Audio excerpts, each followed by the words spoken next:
ঠাকুর শ্রী শ্রী রামকৃষ্ণ কথামৃত থেকে আজকে পঞ্চম পর্বের আলোচনা শুরু করব। আশা করি সকলে সঙ্গে থাকবেন।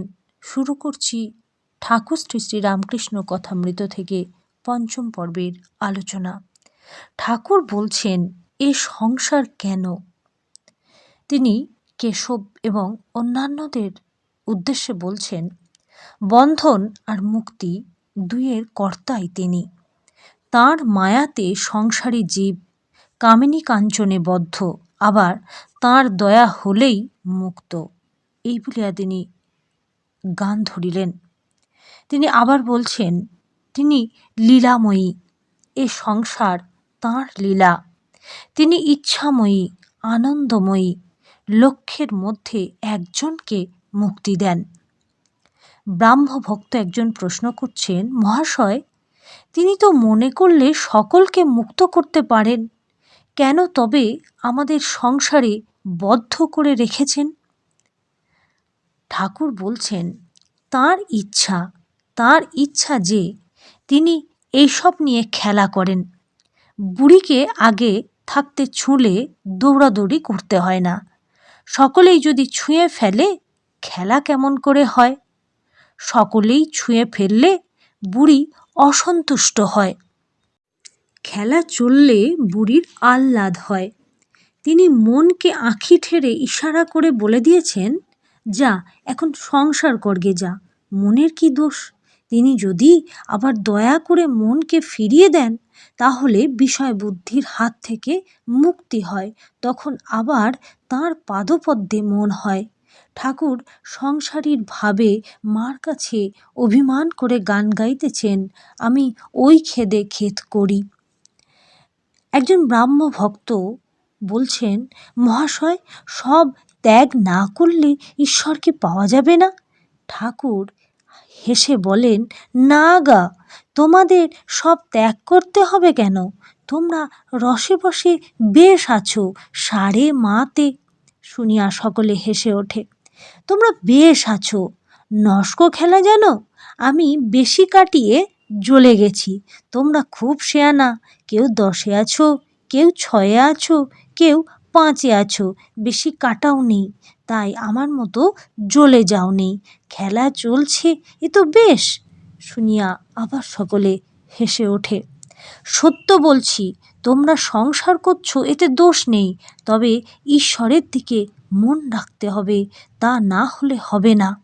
এক হাতে কর্ম করো আর এক হাতে ঈশ্বরকে ধরে থাকো। কর্ম শেষ হলে 2 হাতে ঈশ্বরকে ধরবে। মন নিয়ে কথা, মনেতেই বদ্ধ, মনেতেই মুক্তি। মন যে রঙে ছোপাবে সেই রঙে ছুপবে। যেমন ধোপাগড়ের কাপড়, লালে ছোপাও লাল, নীলে ছোপাও নীল, সবুজ রঙে ছোপাও সবুজ। যে রঙে ছোপাও সেই রঙেই ছুপবে। দেখো না, যদি একটু ইংরাজি পড়ো তো অমনি মুখে ইংরাজি কথা এসে পড়ে।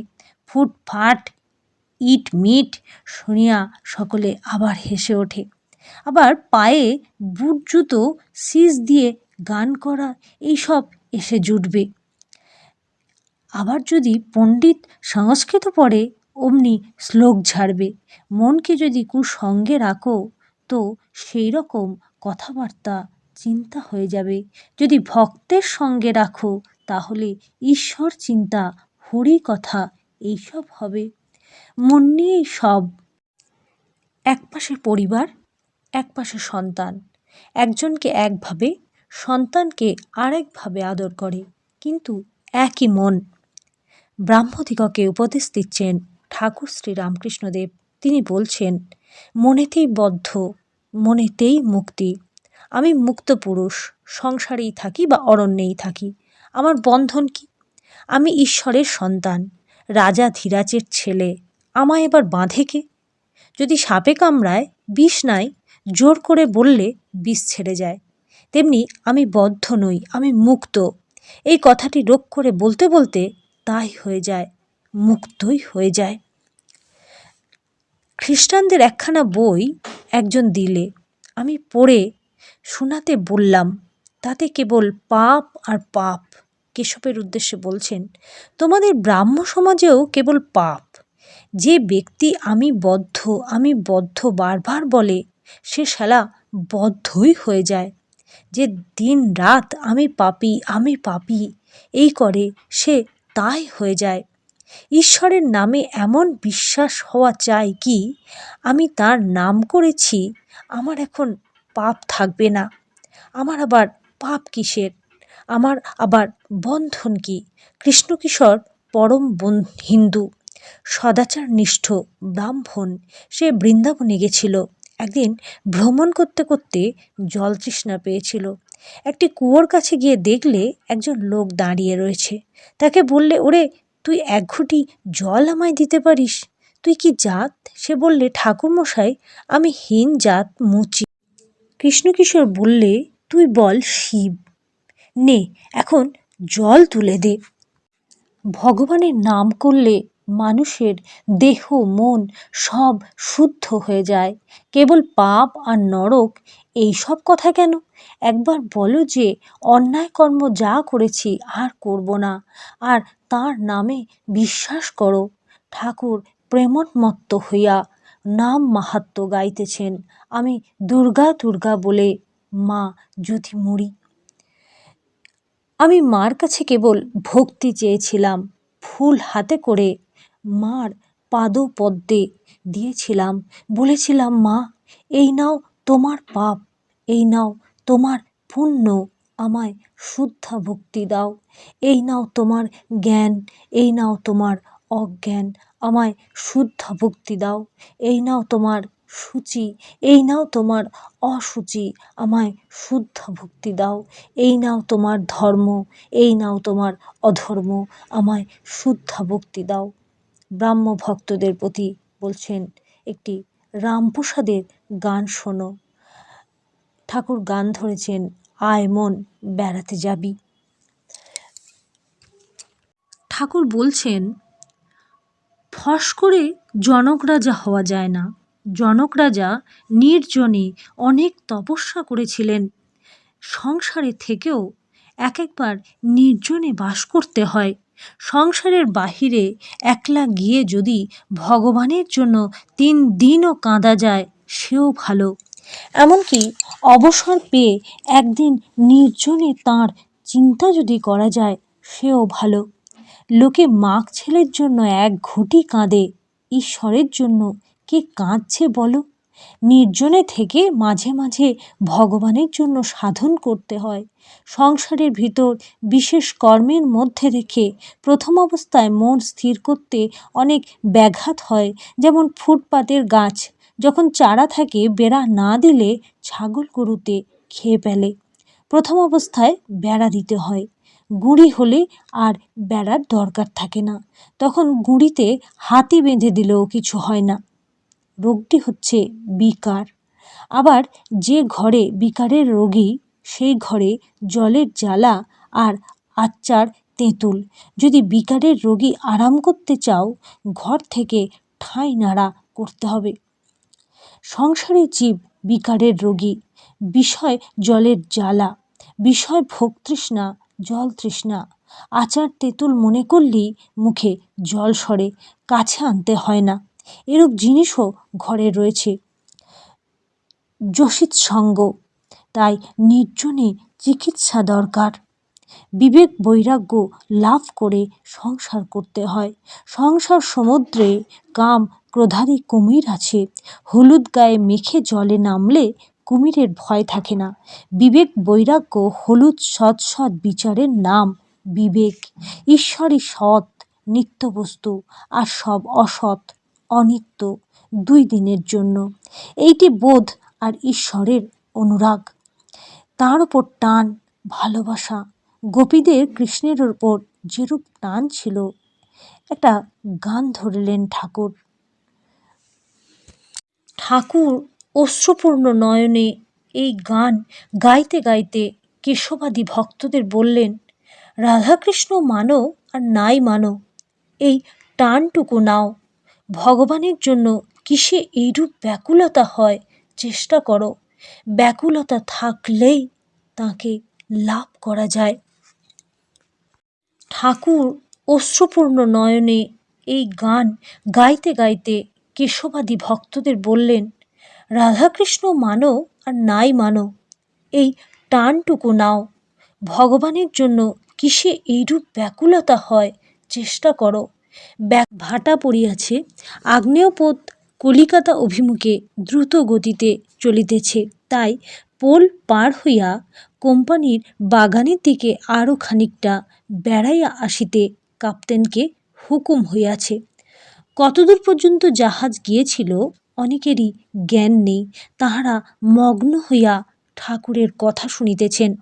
কোন দিক দিয়া সময় যাইতেছে হুঁশ নাই। এইবার মুড়ি নারিকেল খাওয়া হইতেছে। সকলেই কিছু কিছু কোঁচড়ে লইলেন ও খাইতেছেন। আনন্দের হাট। কেশব মুড়ির আয়োজন করে এনেছেন। এই অবসরে ঠাকুর দেখিলেন বিজয় এবং কেশব দুজনেই সংকুচিতভাবে বসিয়া আছেন। তখন ঠাকুর যেন দুইজন অবোধ ছেলেকে ভাব করিয়ে দেবেন। বলছেন ঠাকুর কেশবকে উদ্দেশ্য করে, ওগো, এই বিজয় এসেছেন। তোমাদের ঝগড়া বিবাদ যেমন শিব ও রামের যুদ্ধ। রামের গুরু শিব, যুদ্ধও হলো, দুজনে ভাবও হলো, কিন্তু শিবের ভূত প্রেতগুলো আর রামের বানরগুলো, ওদের ঝগড়া কিচিমিচি আর মেটে না। ঠাকুর কেশবকে বলছেন, তুমি প্রকৃতি দেখে শিষ্য করো না, তাই এরূপ ভেঙে ভেঙে যায়। মানুষগুলি দেখতে সব একরকম, কিন্তু ভিন্ন প্রকৃতি। কারো ভিতর সত্ত্বগুণ বেশি, কারো রজগুণ বেশি, কারো তমগুণ। পুলিগুলি দেখতে সব একরকম, কিন্তু কারো ভিতর ক্ষীরের পোড়, কারো ভিতর নারকেল ছাই, কারো ভিতর কলাইয়ের পোড়। আমার কি ভাব জানো? আমি খাই দাই থাকি, আর সব মা জানে। আমার 3 কথাতে গায়ে কাঁটা বেঁধে, গুরু, কর্তা আর বাবা। গুরু এক, সচ্চিদানন্দ, তিনিই শিক্ষা দেবেন। আমার সন্তান ভাব। মানুষ গুরু মেলে লাখো লাখো, সকলেই গুরু হতে চায়। শিষ্য কে হতে চায়? লোকশিক্ষা দেওয়া বড় কঠিন। যদি তিনি সাক্ষাৎকার হন আর আদেশ দেন তাহলে হতে পারে। নারদ শুকদেবাদির আদেশ হয়েছিল, শঙ্করের আদেশ হয়েছিল। আদেশ না হলে কে তোমার কথা শুনবে? কলকাতার হুজুগ তো জানো, যতক্ষণ কাঠের জাল দুধ ফোঁস করে ফোলে। কাঠ টেনে নিলে কোথাও কিছু নাই। কলকাতার লোক হুজুগে। এই এখানটায় কুয়ো খুঁড়ছে, বলে জল নেই।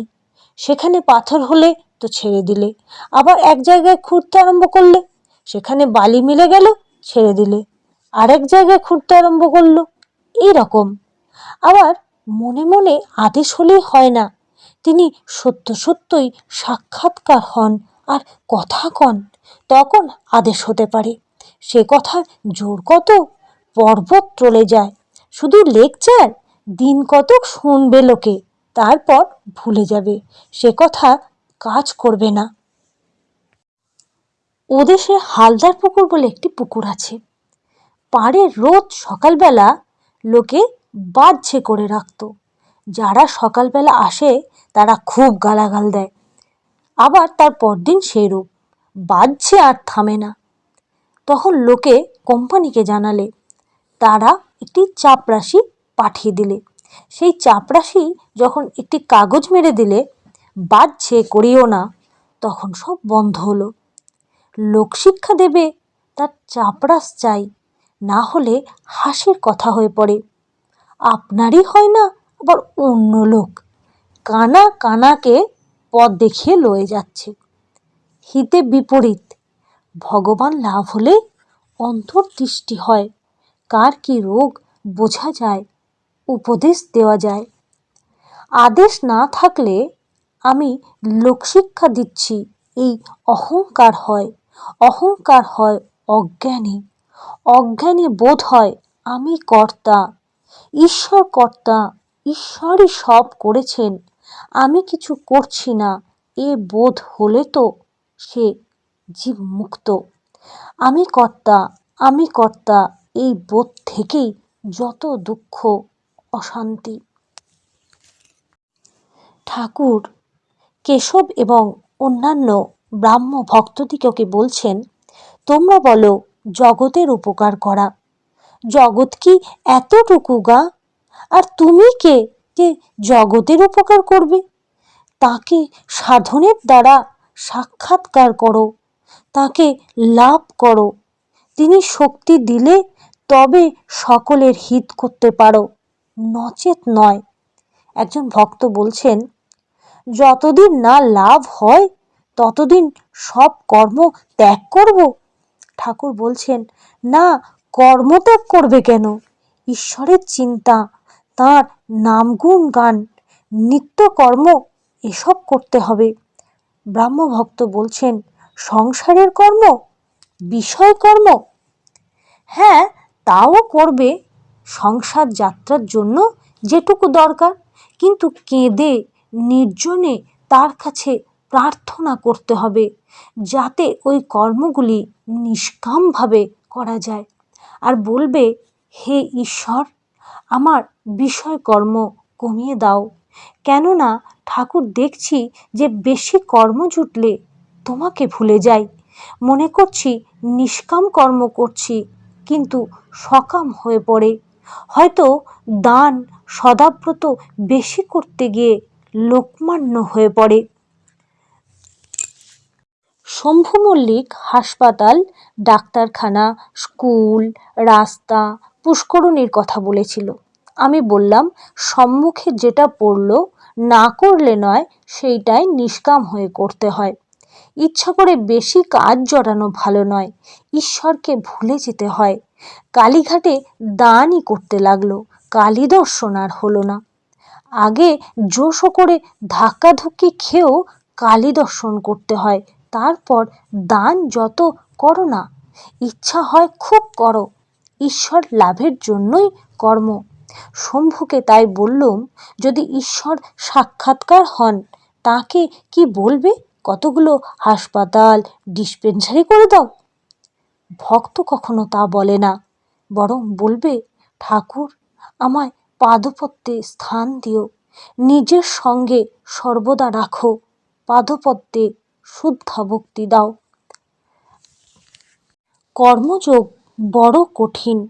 শাস্ত্রে যে কর্ম করতে বলেছে কলিকালে করা বড় কঠিন। অন্নগত প্রাণ, বেশি কর্ম চলে না। জ্বর হলে কবিরাজি চিকিৎসা করতে গেলে এদিকে রোগীর হয়ে যায়, বেশি দেরি হয় না।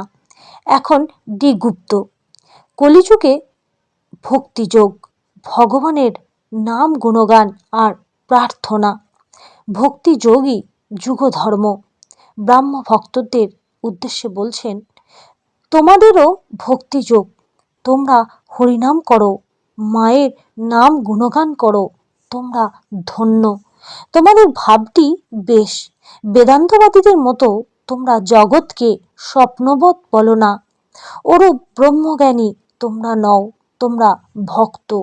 তোমরা ঈশ্বরকে ব্যক্তি বলো, এও বেশ, তোমরা ভক্ত, ব্যাকুল হয়ে ডাকলে তাকে অবশ্যই পাবে।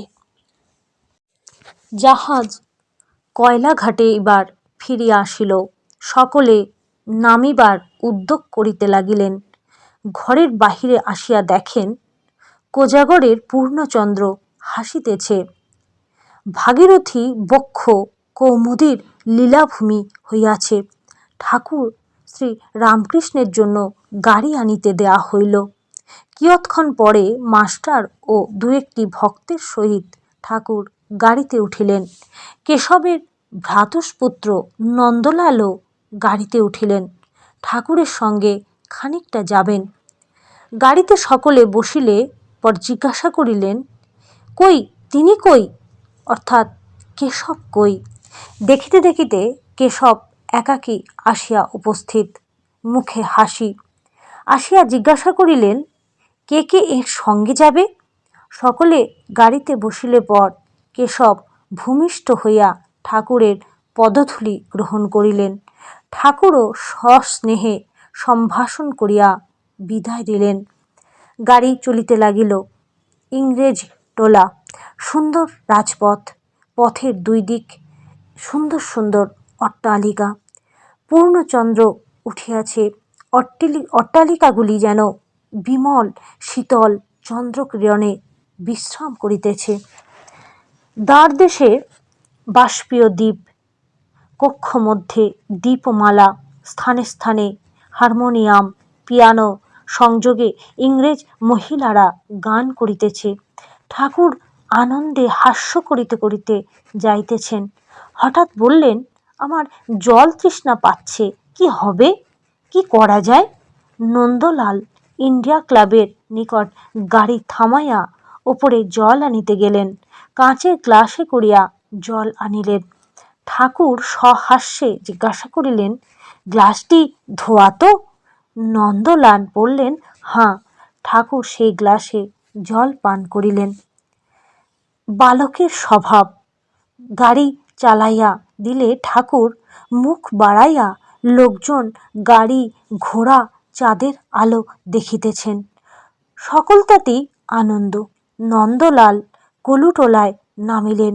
ঠাকুরের গাড়ি শিমুলিয়া স্ট্রিটে শ্রীযুক্ত সুরেশ মিত্রের বাড়িতে আসিয়া লাগিল। ঠাকুর তাহাকে সুরেন্দ্র বলিতেন। সুরেন্দ্র ঠাকুরের পরম ভক্ত। কিন্তু সুরেন্দ্র বাড়িতে নাই, তাহাদের নূতন বাগানে গিয়াছেন।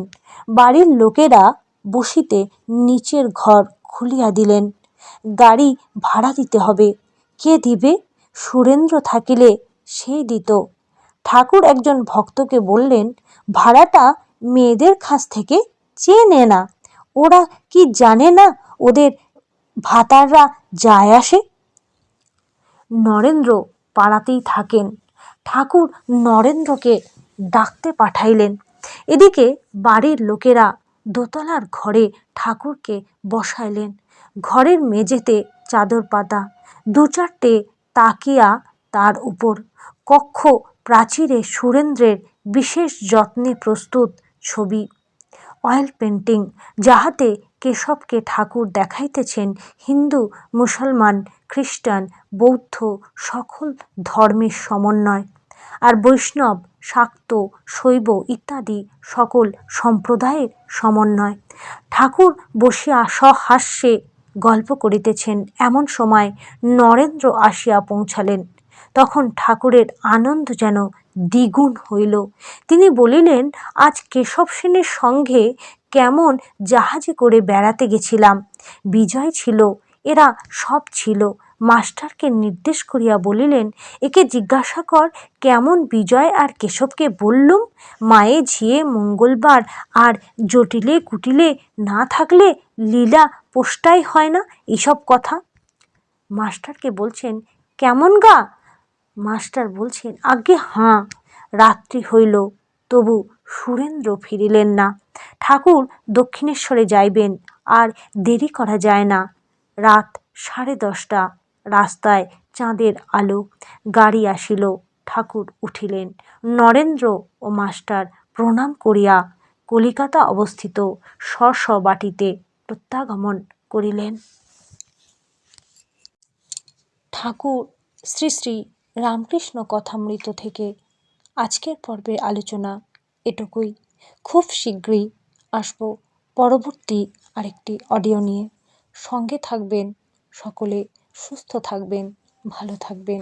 সকলকে জানাই আন্তরিক ধন্যবাদ।